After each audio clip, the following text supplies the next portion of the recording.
Sa gilid ng isang liblib na baryo na napapaligiran ng makakapal na puno ng kawayan at mangga, matatagpuan ang isang maliit ngunit kilalang sabungan, ang puso ng pamumuhay ng maraming lalaki sa lugar.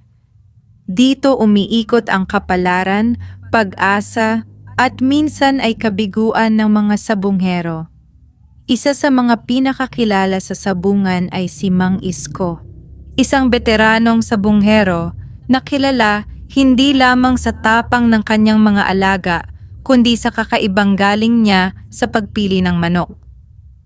Sinasabi ng iba na tila may pakiramdam siya, na para bang alam niya kung alin ang mananalo kahit hindi pa nagsisimula ang laban. Ngunit sa kabila ng kanyang reputasyon, unti-unti nang humihina ang kanyang katawan.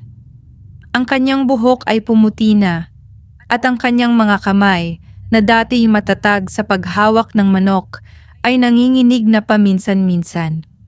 Kasama niya sa buhay ang kanyang nag-iisang anak na si Kiko, isang binatang nasa 20 taong gulang, masipag ngunit hindi pa lubos na nahuhubog sa mundo ng sabong.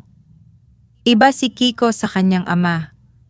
Kung si Mang Isko ay mapanuri at tahimik, si Kiko naman ay mas emosyonal, madalas nadadala ng init ng laban. Anak, madalas sabihin ni Mang Isko, ang sabong hindi lang lakas ng manok. Isip, tiyaga, at respeto sa laban ang tunay na puhunan. Ngunit sa puso ni Kiko, may isa pang dahilan kung bakit gusto niyang matutunan ang lahat. Nais niyang patunayan na kaya niyang pantayan, kung hindi man higitan, ang kanyang ama. Isang hapon, matapos ang isang matinding laban kung saan natalo ang kanilang pinakamagaling na manok, tahimik na umuwi ang mag-ama. Ramdam ang bigat ng pagkatalo sa bawat hakbang nila. Hindi na tulad ng dati, mahina, ngunit malinaw na sambit ni Mang Isko habang nakatanaw sa papalubog na araw. Napatingin si Kiko sa kanya. Babalik pa tayo, tay. Makakabawi pa tayo. Ngunit ngumiti lamang si Mang Isko, isang ngiting may halong pag-aalala. Kinagabihan, habang ang baryo ay unti-unting nilalamon ng katahimikan, nagpasya si Kiko na maglakad papunta sa likod ng kanilang lupain. Doon ay may isang matandang punong balete na matagal nang iniiwasan ng mga tao. Ayon sa mga matatanda, iyon daw ay tirahan ng mga nilalang na hindi nakikita ng karaniwang mata. Hindi naniniwala si Kiko sa mga ganoong kwento hanggang sa gabing iyon. Habang papalapit siya sa punong balete, napansin niya ang kakaibang lamig ng hangin. Parang may bumubulong, ngunit hindi niya maintindihan. May tao ba rito? Malakas niyang tanong. Walang sumagot.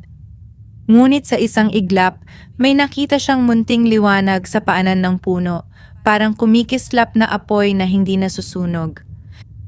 Lumapit siya, dahan-dahan, at doon niya nasilayan ang isang maliit na nilalang. Hindi hihigit sa isang dangkal ang taas, may mahabang balbas, at mga matang kumikislap sa dilim. Napaatras si Kiko. Hindi ka dapat natatakot, wika ng nilalang sa isang malumanay ngunit kakaibang tinig. Matagal na kitang hinihintay. Napatigil si Kiko. Sino ka? Ngumiti ang nilalang. Ako ang bantay ng lupang ito. At ikaw ang susunod na susubok sa hiwaga. Hindi na nakapagsalita si Kiko. Ang kanyang puso ay mabilis na tumibok, hindi dahil sa takot, kundi dahil sa isang kakaibang pakiramdam. Parang may pinto sa kanyang buhay na biglang nagbukas. Isang lihim na matagal nang nakabaon sa lupa ang unti-unting magpapabago sa kapalaran ng mag-ama. At sa gabing iyon nagsimula ang hiwaga. Nanatiling nakatayo si Kiko sa harap ng mahiwagang nilalang. Hindi malaman kung siya ba ay tatakbo o mananatili.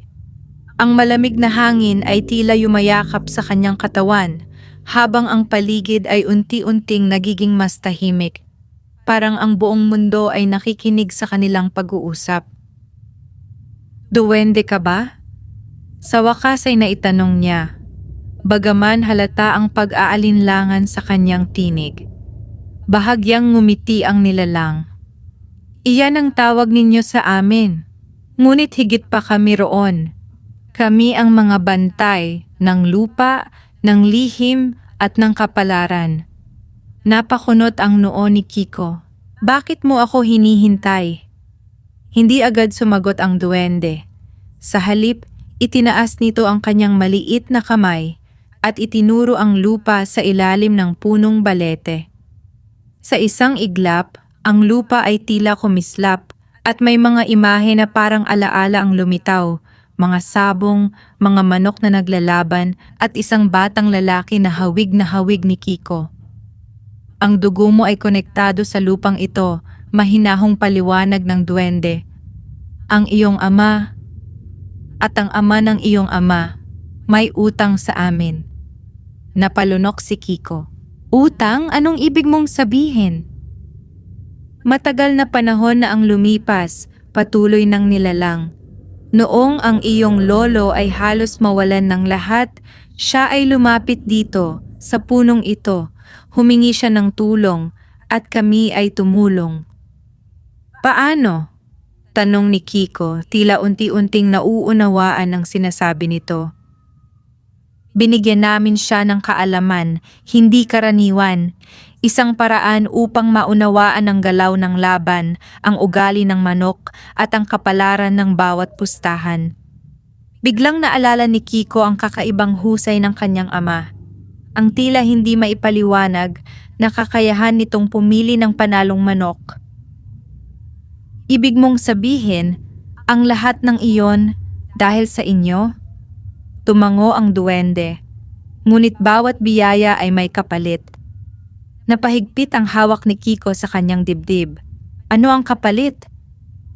Isang pangako, sagot ng nilalang, na ang susunod na henerasyon ay babalik at magbabayad. Biglang bumigat ang pakiramdam ni Kiko. At ako ang tinutukoy mo. Hindi aksidente ang pagpunta mo rito ngayong gabi, sabi ng duwende. Tinawag ka ng lupa. Napatingin si Kiko sa paligid. Ang punong balete ay tila mas buhay ngayon. Ang mga ugat nito ay parang gumagalaw at ang hangin ay may dalang kakaibang bulong. Ano ang kailangan kong gawin? Tanong niya, bagaman may halong takot ang kanyang boses. Lumapit ang duwende at sa unang pagkakataon, nakita ni Kiko ang lalim ng mga mata nito.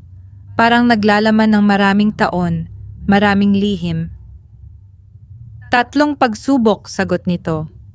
3 hakbang upang patunayan na ikaw ay karapat-dapat. Kapag nalampasan mo ang mga iyon, ibibigay namin ang parehong biyaya, higit pa kung kaya mong tanggapin. At kung hindi, agad na tanong ni Kiko.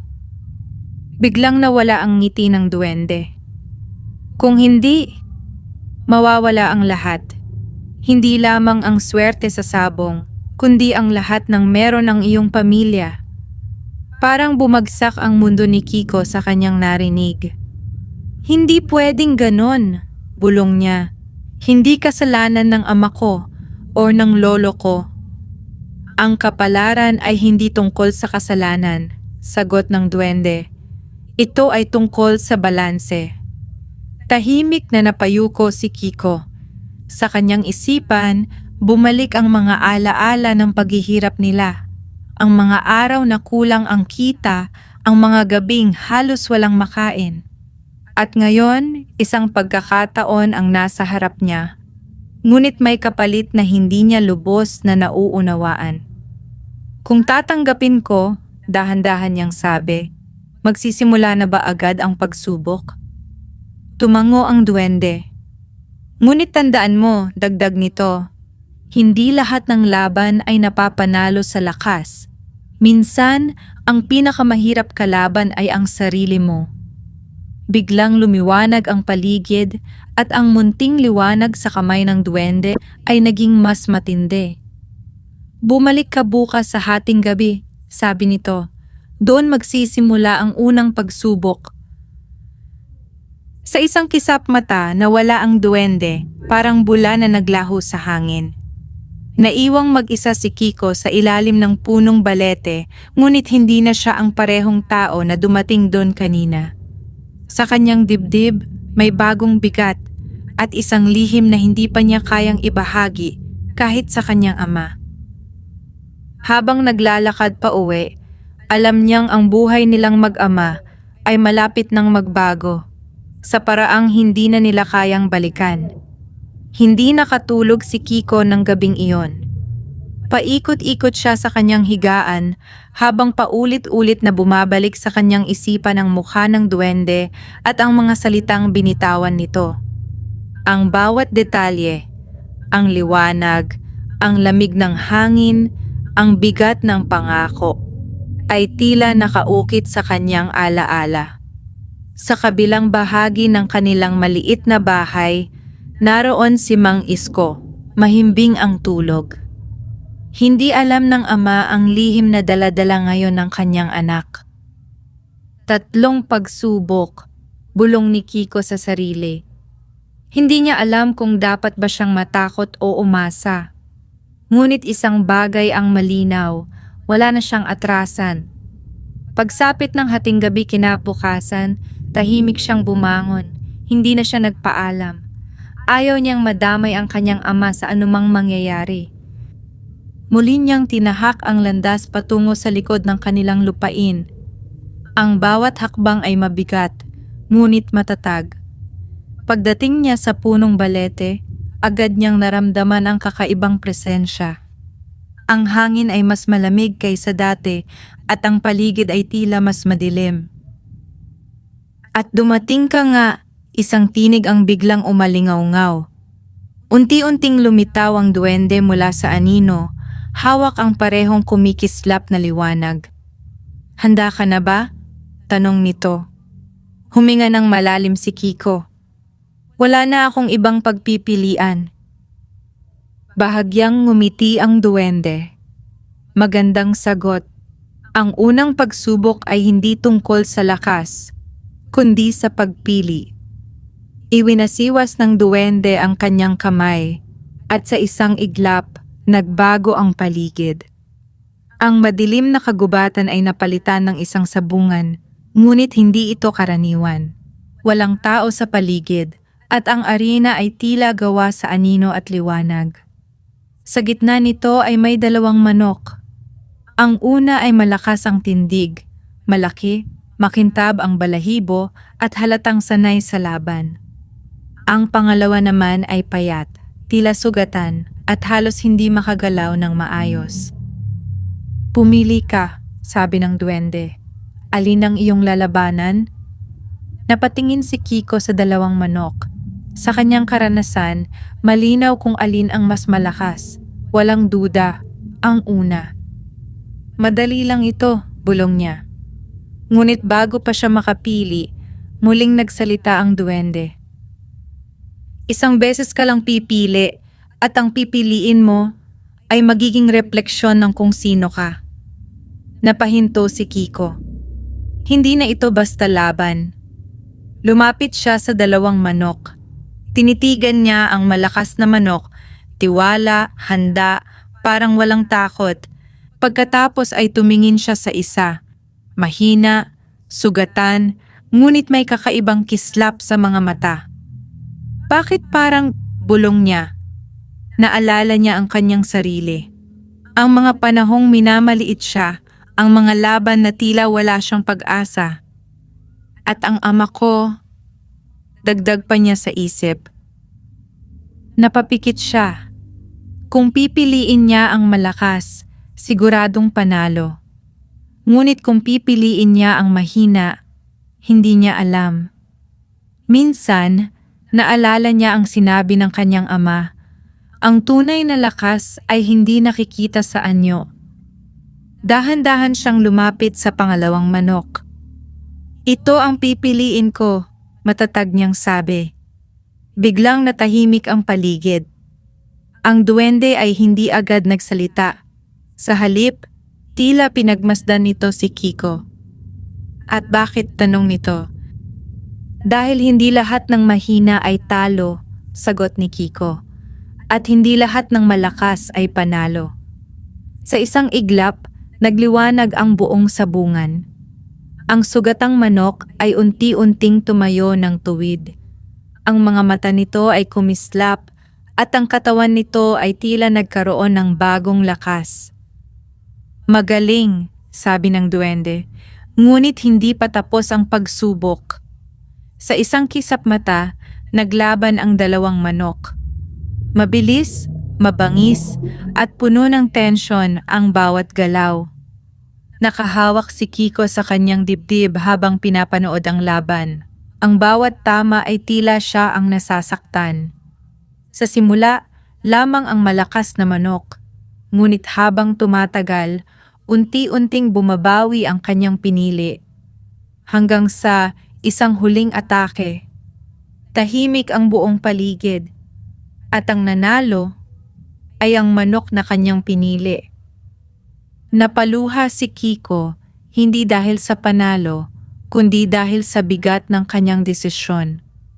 Ang unang pagsubok ay natapos, sabi ng duwende.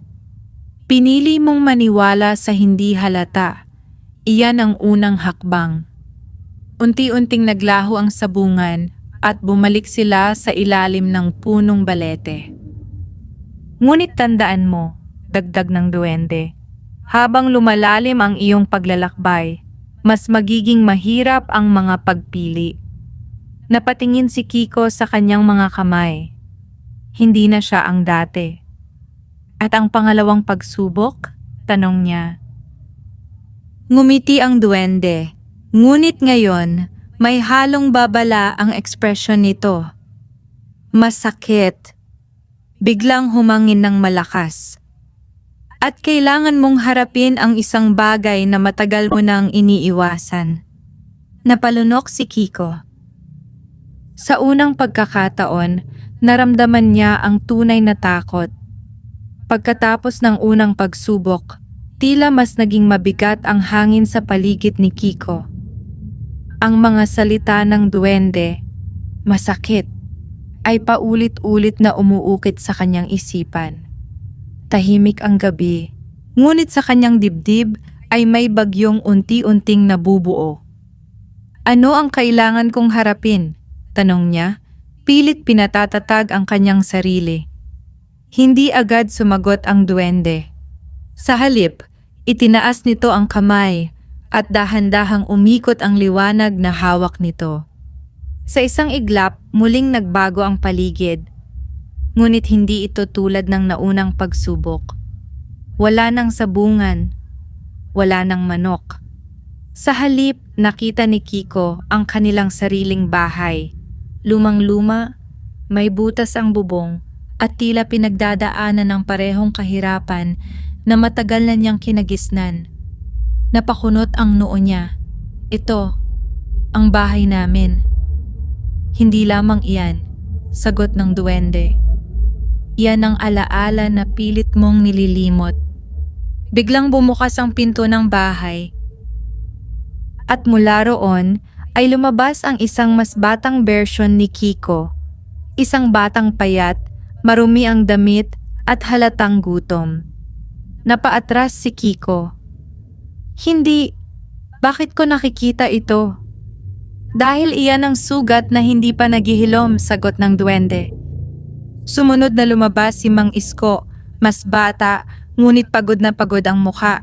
Hawak nito ang isang manok at may dugo sa kanyang kamay.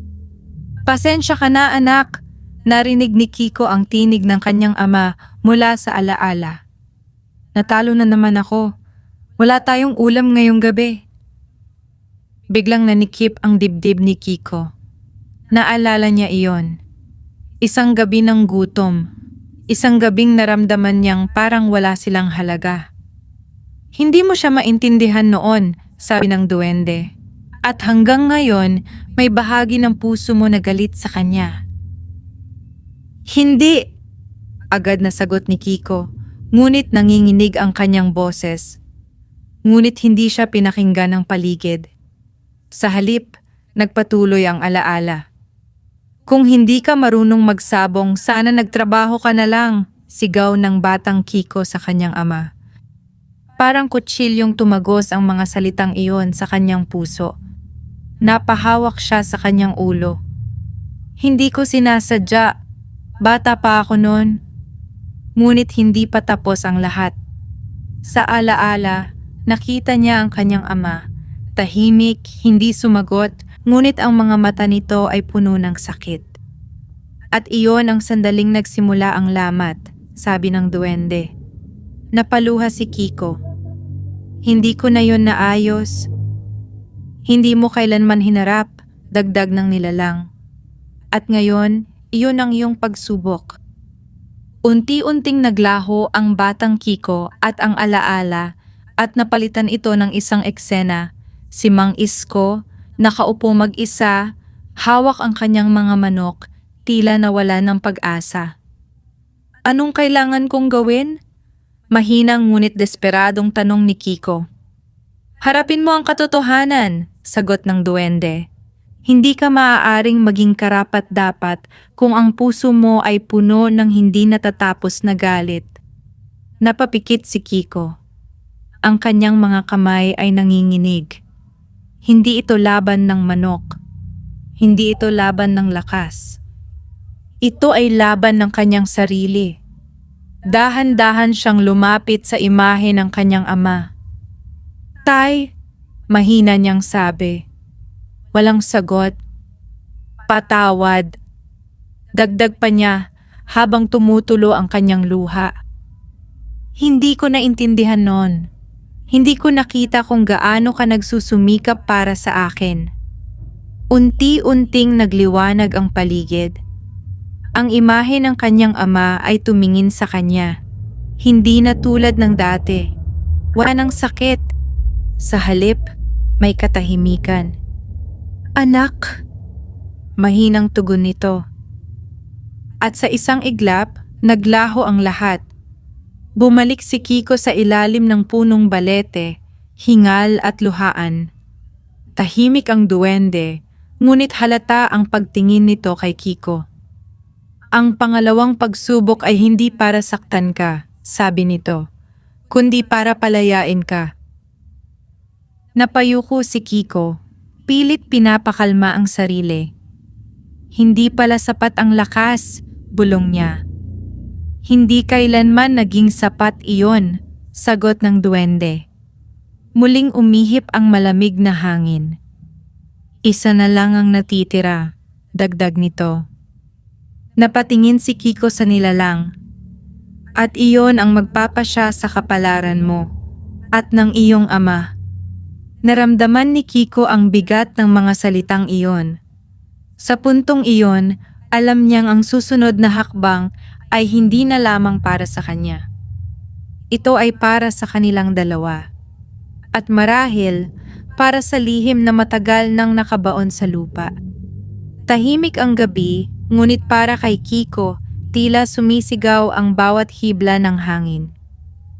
Matapos ang pangalawang pagsubok, pakiramdam niya ay hinubaran siya ng kanyang mga pagtatago. Wala nang maitatago, wala nang maitatanggi. Huminga siya ng malalim at tumingin sa duwende. Ito na ba ang huli? Tanong niya. Tumango ang nilalang. Oo, at ito ang pinakamabigat sa lahat. Mas mabigat pa sa pagharap sa sarili? Usisan ni Kiko. Dahil ngayon, sagot ng duwende, kailangan mong pumili, hindi lamang para sa sarili mo, kundi para sa iba. Unti-unting nagliwanag ang hawak na ilaw ng duwende. Muli, nagbago ang paligid. Ngunit sa pagkakataong ito, hindi sabungan ang lumitaw, kundi isang malaking arena na puno ng tao, sigawan, pustahan, at matinding tensyon. Ang sabungan ay mas enggrande kaysa sa anumang nakita ni Kiko. At sa gitna nito, nakatayo si Mang Isko. Tay! Gulat na sigaw ni Kiko. Ngunit tila hindi siya naririnig nito. Sa kabilang panig ng arena, may isang lalaking hindi pamilyar kay Kiko. Matangkad, matalim ang tingin, at halatang sanay sa sabong. Hawak nito ang isang napakalakas na manok. Isa itong laban ng kapalaran, sabi ng duwende sa kanyang tabi. Ang ama mo laban sa isang kalabang hindi niya kayang talunin. Napahigpit ang kamao ni Kiko. Bakit nandito siya? Totoo ba ito? Ito ay maaaring mangyari, sagot ng duwende. Isang hinaharap na naghihintay kung hindi ka kikilos. Naramdaman ni Kiko ang kaba. Ano ang kailangan kong gawin? Sumeryoso ang mukha ng duwende. Bibigyan ka namin ng kapangyarihan, sabi nito. Isang lihim, ang parehong lihim na ibinigay sa iyong lolo. Sa pamamagitan nito, masisiguro mong mananalo ang iyong ama sa laban. Napatingin si Kiko. Kung ganoon, bakit kailangan pa ng pagsubok? Ibibigay mo na lang. Hindi pa tapos, putol ng duwende. Natahimik siya.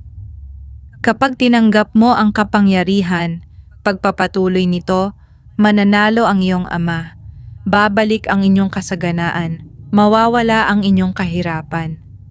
Unti-unting luminaw ang eksena. Nakita ni Kiko ang sarili nilang bahay na maayos na, may pagkain, may saya.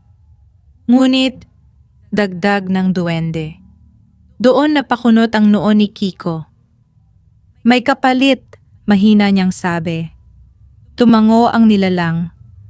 Ang kapangyarihang iyon ay magtatali sa iyo sa amin, habang buhay. Hindi ka na magiging malaya, at balang araw ikaw naman ang tatawag ng susunod na henerasyon upang magbayad. Parang tumigil ang mundo. Napatingin si Kiko sa kanyang ama, handa ng lumaban, walang kaalam-alam sa nangyayari. Kung hindi ko tatanggapin? Tanong niya. Matatalo siya, sagot ng duwende. At maaaring tuluyang mawalan ng pag-asa, maaaring mawala ang lahat sa inyo. Napapikit si Kiko. 2 landas. Isang sigurado, ngunit may tanikala. Isang malaya, ngunit puno ng panganib. Tay, bulong niya habang pinagmamasdan ng ama. Naalala niya ang lahat, ang hirap, ang gutom, ang mga gabing walang makain. Ngunit naalala rin niya ang pangalawang pagsubok, ang sakit sa mga mata ng kanyang ama, ang katahimikan nito. Kung pipiliin ko ang kapangyarihan, para ko na ring ipinasa ang sumpa, bulong niya sa sarili. Hindi sumpa, sagot ng duwende. Balanse. Pareho lang iyon, mariing tugon ni Kiko. Natahimik ang nilalang. Dahan-dahang tumingin si Kiko sa duwende. Kung tatanggihan ko, may pag-asa pa ba? Mayroon, sagot nito. Ngunit hindi tiyak. Kailangan mong magtiwala sa sarili mo at sa ama mo. Napangiti si Kiko, ngunit may luha sa kanyang mga mata. Sa lahat ng laban, sabi niya, iyon ang pinakamahirap. At sa wakas, gumawa siya ng desisyon. Hindi ko tatanggapin ang kapangyarihan. Biglang umihip ang malakas na hangin. Nagbago ang ekspresyon ng duwende. Hindi galit, kundi tila paghanga. Sigurado ka? Tanong nito. Oo, sagot ni Kiko. Ayokong manalo sa paraang may kapalit na hindi ko kayang bayaran. Mas pipiliin kong lumaban ng patas, kahit matalo. Sa isang iglap, nagliwanag ang buong arena. Ang eksena ay unti-unting naglaho. At bumalik sila sa ilalim ng puno balete. Tahimik ang paligid. Pagkatapos ng ilang sandali, nagsalita ang duwende. Ang ikatlong pagsubok ay natapos. Napahinga ng malalim si Kiko. Anong mangyayari ngayon? Tanong niya. Ngumiti ang duwende. Ngunit ngayon, iba na ang ngiti nito. Ngayon, ibibigay namin ang hindi mo inaasahan. Napatingin si Kiko. Hindi mo pinili ang kapangyarihan, sabi ng duwende. Kaya karapat-dapat ka sa tunay na biyaya. Anong ibig mong sabihin? Lumapit ang nilalang at marahang hinawakan ang kanyang kamay. Hindi namin ibibigay ang kontrol sa kapalaran, sabi nito. Ngunit ibibigay namin sa iyo ang kakayahang maunawaan ito. Sa sandaling iyon, may kakaibang init na dumaloy sa katawan ni Kiko. Hindi masakit, kundi malinaw. Parang biglang luminaw ang kanyang isipan. Ang tunay na lakas dagdag ng duwende ay hindi sa pag-iwas sa pagkatalo, kundi sa pagharap dito ng may dangal. Unti-unting naglaho ang liwanag. At ngayon, huling sabi ng duwende, ikaw na ang magtatakda ng kapalaran ninyo. Naiwang mag-isa si Kiko sa ilalim ng punong balete. Ngunit sa pagkakataong ito, hindi na siya takot. Sa unang pagkakataon, handa na siya.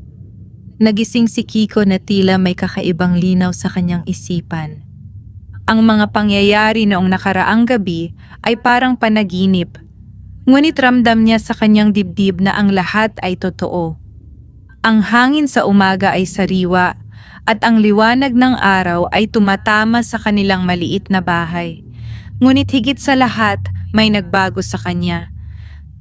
Tahimik siyang lumabas at nagtungo sa kulungan ng kanilang mga manok. Isa-isa niyang pinagmasdan ang mga ito, ang galaw, ang tindig, ang mga mata. Noon, tinitingnan niya ang lakas at anyo. Ngunit ngayon, tila may mas malalim siyang nakikita. Hindi lang pala ito basta laban, bulong niya. Napansin niya ang isang manok na dati hindi niya pinapansin. Hindi ito ang pinakamalaki, hindi rin ang pinakamalakas sa paningin. Ngunit may kakaiba sa kilos nito, maingat, mapagmasid, tila naghihintay ng tamang sandali. Bahagya siyang ngumiti. Maaga ka ah! Napalingon siya. Nakatayo si Mang Isko sa likuran niya, hawak ang isang tasa ng kape. Bagaman halatang pagod pa rin ang katawan nito, may kakaibang gaan sa mukha. Oo, tay, sagot ni Kiko. May gusto lang akong subukan. Lumapit si Mang Isko at sinundan ang tingin ng anak. Iyan? Tanong nito. Hindi ko masyadong ginagamit yan. Kulang sa tikas. Ngumiti si Kiko. Siguro, hindi pa natin siya lubos na nakikilala. Napatingin ang ama sa kanya, tila nagtataka sa kanyang sinabi. May nagbago sa'yo, mahinang sabi ni Mang Isko. Sandaling natahimik si Kiko. Siguro, natuto lang ako, sagot niya. Hindi na nagtanong pa ang ama. Sa halip, bahagya itong tumango. Parang may nauunawaan kahit hindi sinasabi. Ayos, sabi nito. May laban mamaya, subukan natin. Lumipas ang ilang oras at muli silang nagtungo sa sabungan. Ang ingay, ang sigawan, ang tensyon, pareho pa rin. Ngunit para kay Kiko, iba na ang pakiramdam. Hindi na siya nadadala ng kaba. Hindi na siya bulag sa galaw ng laban. Sa halip, bawat detalye ay malinaw. Ang paghinga ng manok, ang kumpas ng kalaban, ang tiyempo ng bawat galaw. Handa ka na? Tanong ni Mang Isko. Tumango si Kiko. Oo, tay. At sa unang pagkakataon, hindi siya nagsalita bilang anak na sumusunod, kundi bilang isang sabonghero. Nagsimula ang laban. Sa una, tila lamang ang kalaban. Mas malaki, mas agresibo. Ngunit hindi nagpanik si Kiko. Hintayin mo, bulong niya sa kanyang manok. At tila narinig siya nito. Unti-unting nagbago ang takbo ng laban. Sa tamang sandali, isang mabilis na galaw. Isang tama. Tahimik ang sabungan sa loob ng isang segundo. At pagkatapos, sigawan. Panalo. Napatingin si Mang Isko kay Kiko, hindi makapaniwala. Paano mo? Ngumiti si Kiko. ngunit hindi mayabang. Sinubukan ko lang makita kung ano ang hindi agad nakikita. Napatahimik ang ama. Sa mga mata nito may halong gulat at pagmamalaki. Anak, mahina nitong sabi. Ngunit bago pa ito makapagsalita, lumapit ang ilang tao. Binabati sila, hinahangaan ng kanilang panalo. Unti-unting bumalik ang sigla sa kanilang buhay. Ngunit sa kabila ng lahat, may isang bagay na alam ni Kiko. Hindi ito dahil sa hiwaga. Hindi ito dahil sa kapangyarihan. Ito ay dahil sa kanyang natutunan. Habang papauwi sila, napatingin si Kiko sa malayo, sa direksyon ng punong balete. Tahimik ito. Parang walang nangyari. Ngunit sa kanyang puso, alam niyang ang hiwaga ay hindi nawala. Nandyan lang ito. Hindi para kontrolin siya, kundi para gabayan. At sa bawat laban na darating, dala niya ang aral na hindi kailanman matutumbasan ng anumang kapangyarihan. Mula nang manalo si Kiko sa kanilang huling laban, mabilis na kumalat ang balita sa buong baryo. Ang dating hindi pinapansin na mag-ama ay muling naging sentro ng usapan sa sabungan. Bumalik na ang swerte ni Mang Isko. Iba na ang mata ng anak niya, parang may kakaibang alam. Ngunit sa kabila ng papuri, nanatiling tahimik si Kiko. Hindi siya nagpapadala sa ingay ng paligid. Sa halip, mas naging maingat siya sa bawat galaw, sa bawat laban. Isang hapon, habang inaayos nila ang kanilang mga alaga, lumapit si Mang Isko. 3 sunod na panalo, sabi nito. Hindi na ito tsamba. Hindi sumagot si Kiko agad. Tay, mahinahon niyang wika. Hindi swerte ang hinahabol natin. Kailangan nating maintindihan ang bawat laban. Napangiti ang ama. Mas malalim ka na magsalita ngayon, sabi nito. Parang hindi na ikaw ang batang kilala ko. Bahagyang yumuko si Kiko. Marami lang po akong natutunan. Ngunit sa loob-loob niya, alam niyang hindi pa tapos ang lahat. Habang lumalalim ang gabi, muli siyang napatingin sa direksyon ng punong balete. Ilang araw na ang lumipas mula nang huli niyang makita ang duwende, at mula noon, hindi na ito muling nagpakita. Bakit parang may kulang? Bulong niya sa sarili.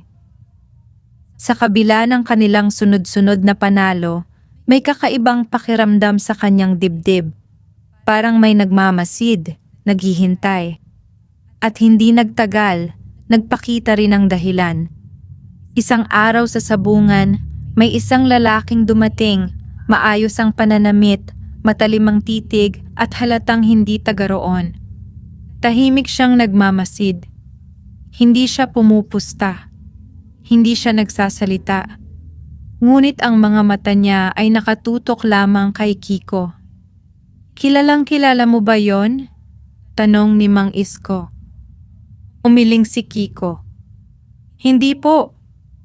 Ngunit hindi niya maalis ang pakiramdam na pamilyar ang presensya nito. Matapos ang laban, isa na namang panalo para sa kanila. Lumapit ang lalaki. Magaling, malamig nitong sabi. Hindi agad sumagot si Kiko. Hindi lang lakas ang gamit mo, dagdag nito. May iba kang alam. Napatingin si Kiko sa kanya. Lahat naman po natututunan, sagot niya, pilit na kalmado. Ngumiti ang lalaki, ngunit hindi ito ngiting may saya. Kung ganoon, sabi nito, handa ka bang subukan ang mas mataas na laban?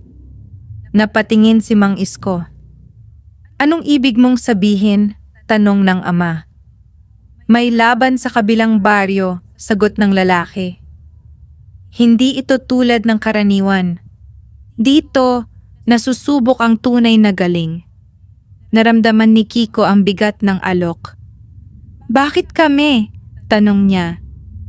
Dahil ikaw, sagot ng lalaki, sabay turo sa kanya, ay hindi pangkaraniwan. Tahimik ang ilang sandali. Kung manalo kayo, dagdag nito, hindi na ninyo kailangang mag-alala pa sa pera kailanman.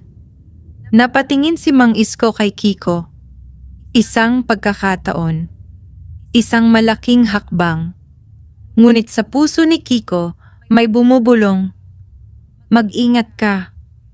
Pag-iisipan namin, sagot niya sa wakas. Tumango ang lalaki. Babalik ako bukas, sabi nito. Sana handa ka na sa desisyon mo. At pagkatapos umalis ito, tahimik, ngunit may iniwang bigat sa hangin. Pagka-uwi nila, hindi mapakali si Mang Isko. Anak, sabi nito, malaking oportunidad iyon. Oo, tay, sagot ni Kiko. Bakit parang nag-aalangan ka? Napatingin si Kiko sa kanya. Dahil pakiramdam ko, hindi lang ito simpleng laban. Natahimik ang ama. Anong ibig mong sabihin? Hindi agad sumagot si Kiko. Sa halip, tumingin siya sa malayo, sa direksyon ng punong balete. At sa unang pagkakataon matapos ang ilang araw, may nakita siyang munting liwanag. Mahina, ngunit malinaw. Parang isang paalala. Hindi pa tapos ang hiwaga. At ang susunod na laban ay maaaring magbukas ng panibagong lihim. Hindi agad nakatulog si Kiko ng gabing iyon. Ang alok ng misteryosong lalaki ay paulit-ulit na umiikot sa kanyang isipan. Isang laban na hindi pangkaraniwan. Isang pagkakataong maaaring magbago ng kanilang buhay, ngunit may kasamang panganib na hindi niya maipaliwanag. Sa labas ng kanilang bahay, tahimik ang gabi, ngunit sa malayo, sa direksyon ng punong balete, muli niyang nasilayan ang mahinang liwanag. Hindi na siya nagdalawang isip. Tahimik siyang lumabas at tinahak ang landas patungo sa puno. Pagdating niya roon, naroon na ang duwende, nakaupo sa isang ugat, tila matagal nang naghihintay. Alam kong babalik ka, sabi nito nang hindi tumitingin. Lumapit si Kiko. May darating na laban, diretso niyang sabi. At pakiramdam ko, may kinalaman ito sa inyo. Dahan-dahang tumingin ang duwende sa kanya. Hindi sa amin, sagot nito, kundi sa iba. Napakunot ang noo ni Kiko. Iba? Hindi lamang kami ang nagbabantay sa mga lihim ng lupa, paliwanag ng nilalang. May iba pang mas mapanganib. Biglang bumigat ang hangin. Ang lalaking lumapit sa'yo, dagdag nito, ay hindi basta tagamasid. Siya ay kabilang sa mga gumagamit ng kapangyarihan, hindi para sa balanse, kundi para sa kontrol. Naramdaman ni Kiko ang kaba. Ibig mong sabihin, may daya? Hindi lamang daya, sagot ng duwende. May kapangyarihang pilit kinukuha, hindi hinihingi. At kapag ganoon, may kapalit na mas mabigat. Naalala ni Kiko ang alok. Yaman. Siguradong panalo. Napapikit siya. Kung sasali kami, ano ang mangyayari? Sandaling natahimik ang duwende bago sumagot. Masusubok ka muli, sabi nito. Ngunit hindi tulad ng dati. Ngayon ang kalaban mo ay hindi lamang sarili mo, kundi ang tukso. Napahigpit ang kamao ni Kiko. Paano kung tumanggi kami? Mananatili kayong ligtas, sagot nito. Ngunit ang pagkakataon ay mawawala. Tahimik ang ilang sandali. Kung tatanggapin ko, tanong ni Kiko, kaya ko ba silang talunin nang hindi gumagamit ng kapangyarihan? Hindi agad sumagot ang duwende. Sa halip, tumayo ito at lumapit sa kanya. Ang tanong, sabi nito, ay hindi kung kaya mo silang talunin, kundi kung kaya mong hindi matukso. Parang tumigil ang oras. Naalala ni Kiko ang kanilang kahirapan. Ang mga panahong wala silang makain. Ang pagod sa mukha ng kanyang ama. At kung matalo kami, mahina niyang tanong. Matututo ka, sagot ng duwende. Pero paano ang ama ko? Dagdag niya. Hindi na siya bata. Hindi na niya kayang magsimula ulit kung mawala ang lahat. Sa unang pagkakataon, nakita ni Kiko ang seryosong mukha ng duwende. Kung ganoon, sabi nito, ito ang tunay mong pagsubok. Napatingin si Kiko. Hindi lahat ng laban ay dapat tanggapin, dagdag ng nilalang. At hindi lahat ng pagkakataon ay para sa'yo. Tahimik na napayuko si Kiko. Ngunit sa loob niya, may dalawang tinig na naglalaban. Subukan mo. Ito na ang pagkakataon. Mag-ingat ka, hindi mo alam ang kapalit. Bukas babalik ang lalaki, sabi niya. Oo, sagot ng duwende. Anong dapat kong gawin? Bahagyang ngumiti ang nilalang. Makinig ka, sabi nito. Hindi sa akin, kundi sa sarili mo. Unti-unting naglaho ang liwanag at naiwan si Kiko sa dilim, ngunit ngayon mas malinaw ang kanyang isipan. Kinabukasan, dumating nga ang lalaki. Tahimik, tulad ng dati. Handa ka na ba? Tanong nito. Napatingin si Mang Isko kay Kiko. Naghihintay. Umaasa. At si Kiko ay kailangang pumili muli. Huminga siya ng malalim. At sasali kami, sabi niya. Bahagyang ngumiti ang lalaki. Magandang desisyon. Ngunit sa loob ni Kiko, alam niyang ang laban na ito ay hindi para sa pera.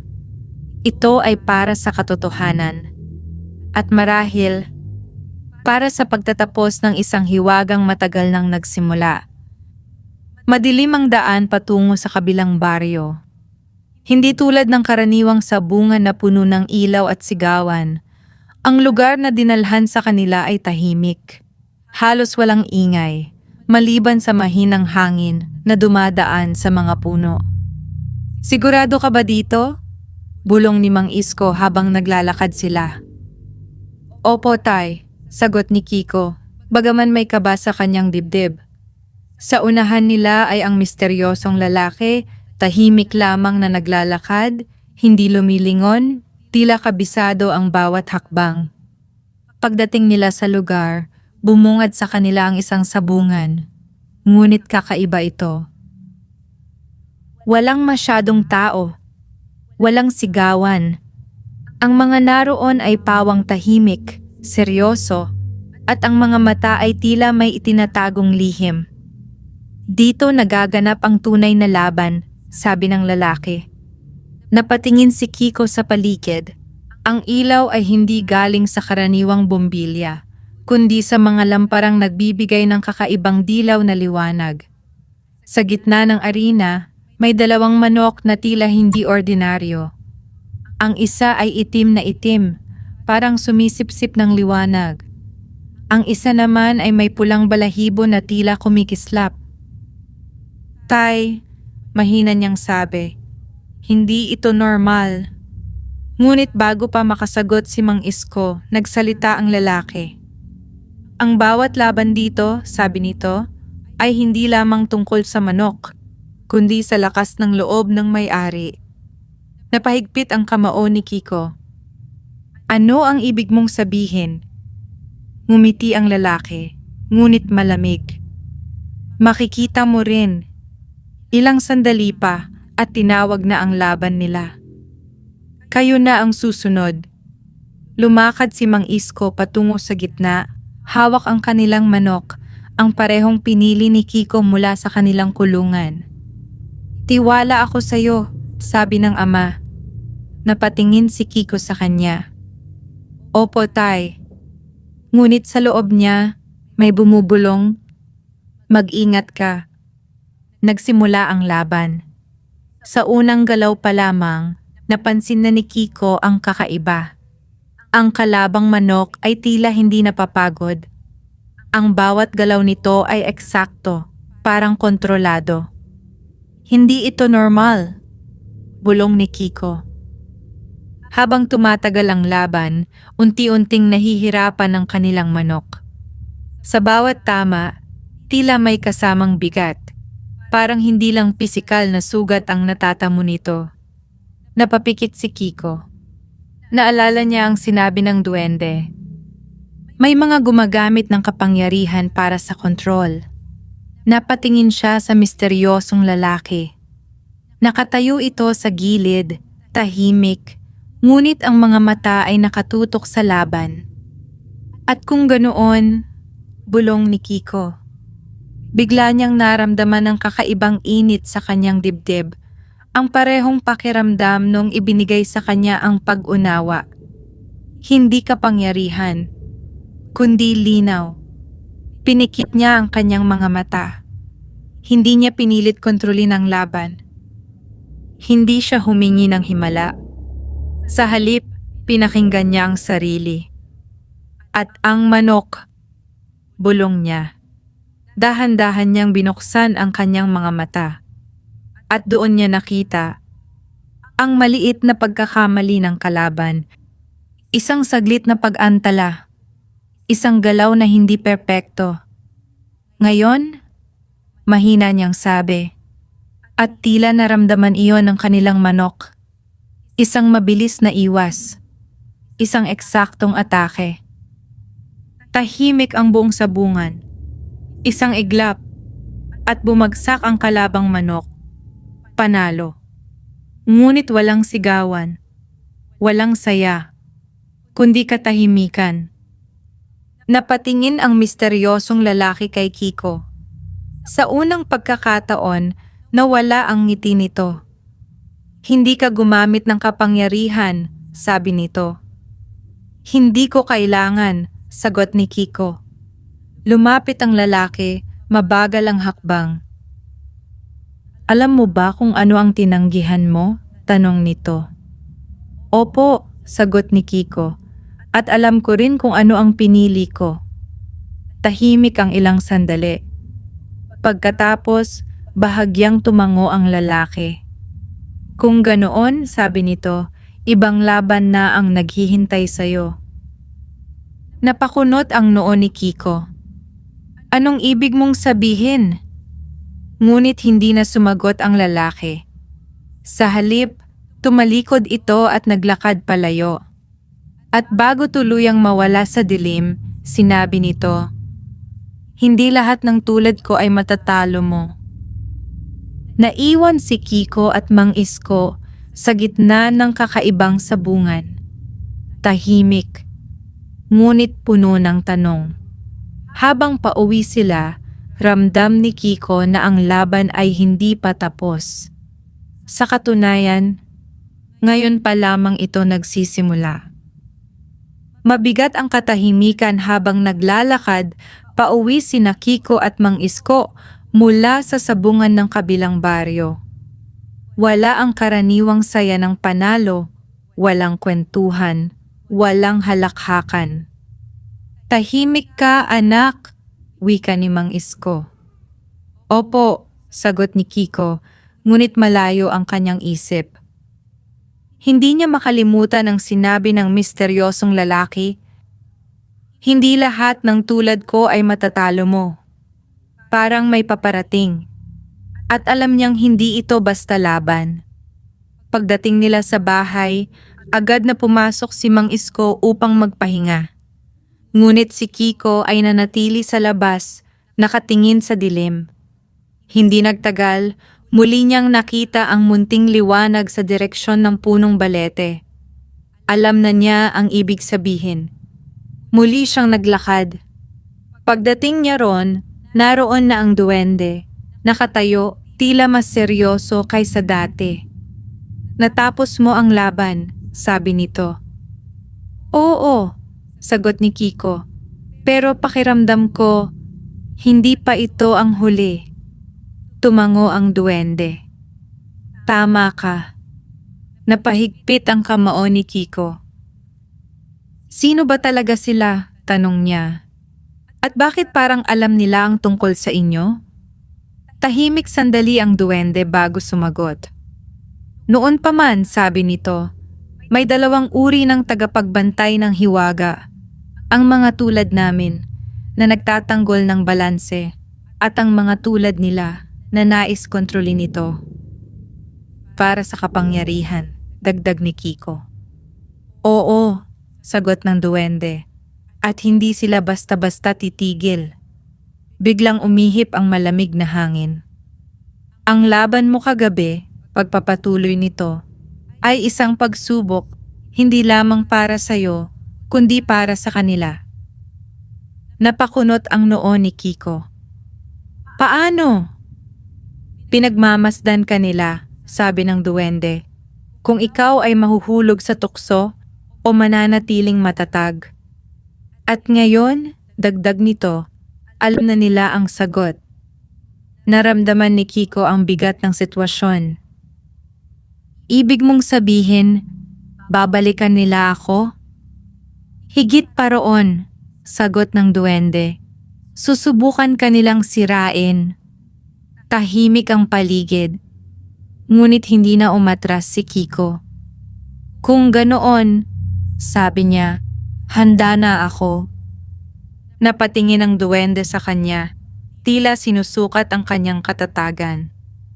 Hindi lakas ang kailangan mo, sabi nito, kundi paninindigan. Alam ko, sagot ni Kiko. Ngunit may isa pang bagay na kailangan mong malaman, dagdag ng nilalang. Lumapit ito at itinuro ang lupa sa paanan ng punong balete.